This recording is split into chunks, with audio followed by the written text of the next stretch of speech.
Today I want to talk about children in care, the child care sector. Last month, an independent report concluded that if the system isn't reformed, 100,000 children could be in care by 2032, and that's up from 80,000 right now, but at a cost to you, the taxpayer, of £15 billion, up 50%. Now, already huge amounts of taxpayers' money spent on it, though, as always, many say it's not enough. But that isn't what I really want to focus on today. But whether or not what is spent well, and why far too many children in care suffer dreadfully. Why? Well, two stories caught my eye last week. A remarkable investigation on the BBC into one of the biggest care providers, Calcott Services for Children, and some work done by the Financial Times' Martin Barrow on the huge profits being made in the sector, some of it by groups who are owned abroad, especially in the Middle East. Let me give you an example. Martin wrote, and I quote, "Over the past 2 weeks, I've reported on the financial accounts of just 3 children's social care companies who were paid more than £600 million between them by local councils in just 1 year."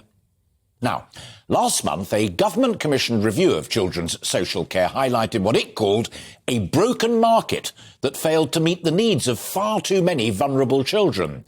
The author of that report, Josh McAllister, said the BBC's revelations that I just mentioned about Calcott raised several wider issues, including profiteering, inadequate services and weak system oversight.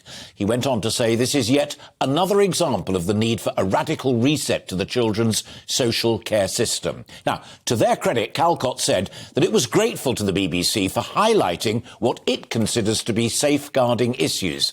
And it went on, the sector is rightly subject to stringent regulation, and the company prioritises safeguarding all children in its care. It has a history of more than 30 years caring for and educating vulnerable and challenging children. It's known for achieving positive outcomes and is highly regarded by Ofsted and the local authorities with which it works. But remember, this is your money spent looking after some of the most vulnerable people in our society. Something's clearly wrong in that system. I myself have reported on far too many cases of abuse, even fatalities of young folk in care, or recently out of care, to nod it through. They always pledge to learn the lessons. Well, clearly they don't. And you as taxpayers deserve better, and for sure the vulnerable children in care themselves deserve much better. Now, the Education Secretary, Nadim Zahawi, says he's ready to meet the challenges set by that McAllister independent review and will set out plans for bold and ambitious change in the coming months. And some of the biggest children's charities welcome the review, saying it provides a once-in-a-generation opportunity to fix a struggling system. So I really do think it is worthy of your consideration, either on a moral basis or simply because it's your money that is at stake here.